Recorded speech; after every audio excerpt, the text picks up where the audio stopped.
Жаштык Алла субханала ва таала өзүнчө сурайт. Өмүрдү сурайт, өмүрдүн ичине жаштыкты чыгарып туруп өзүнчө сурайт. Не кылдың жаштыгыңда?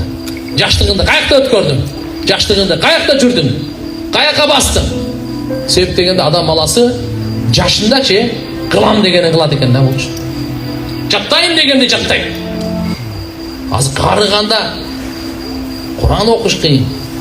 Ажыга умрага барып келиш кыйын. Дуа кылыш кыйын, эртемен туруш кыйын. Көп нерсе туруп нормальный намаз окуш кыйын. Отуруп окуп калат. Путу колу тизе кетти, көз кетти, кулак кетти. Все, бу дүйнөдө кетейин деп атат да. Бардыгы кетип атат чекеде. А жаш кезектечи жакшылык кылса дагы майын чыгарып калат. Кудай сактасын. Жамандыкка түшүп кетсечи, тоже жаман кылат да. Ошон үчүн жаштык өзүнчө пайгамбарыбыз бул хадисте айтып атат, жаштыгын ибадатта өткөргөн арыштын көлөкөсүнөн жайылат. Көлөкөсүнөн жайылат. Аллаху акбар. Üçüncüsü kalbi